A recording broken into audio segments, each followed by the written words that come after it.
সম্মানীয় বিশিষ্ট ব্যক্তিসকল, আমাৰ শ্ৰদ্ধাৰ শিক্ষাগুৰুসকল, ইতিমধ্যে আমাৰ বিদ্যালয়ৰ মোৰ পৰিদৰ্শক মহোদয়ে কৈছে তপন কলিতা আচলতে তপন কলিতাই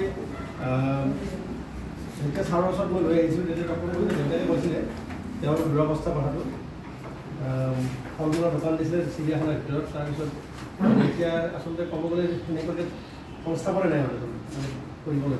তথাপিও তেনেকৈ ল'ৰাজনে 95% ওপৰত নম্বৰ পালে আৰু মেথছ আৰু ছায়েন্সত 100% পালে।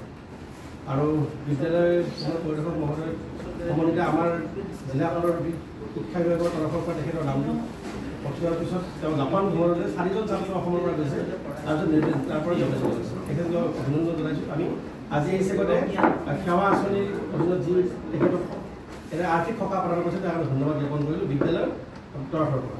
লগে লগে চাৰ্জিকেলৰ আচলতে বহুত খেল খেলিছে, মই গোটেইখিনি কথা ক'ব বিচৰা নাই। তেওঁ নেশ্যনেল লেভেলত অসমক প্ৰতিনিধিত্ব কৰিছে আণ্ডাৰ 14 17 তেওঁ পৰ্তুগালত খেলিছে, থাইলেণ্ডত খেলিছে, তাৰপিছত আপোনাৰ গোৱাত নৰ্থ ইষ্ট ইউনাইটেড ক্লাবৰ হৈ খেলিছে। তেওঁ মিনাৰ্ভা পাঞ্জাৱ একাডেমীত তেওঁ খেলিছে ক্লাবৰ হৈ, মহামেডিয়ান স্পৰ্টিং ক্লাবৰ খেলিছে, দেলহি কাপতো তেওঁ খেলিছে। দেলহি অজস্ৰ আছে, মই আচলতে ইমান লিখা নাই আৰু কম সময় কাৰণে ক'ব খোজা নাই।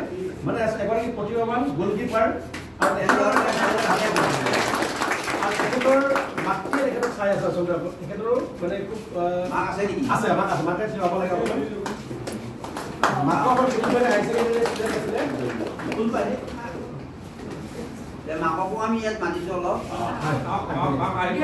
বহুত কষ্ট কৰিছে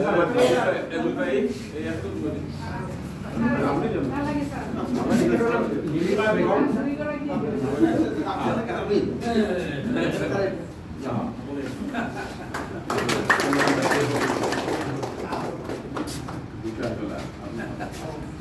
অকল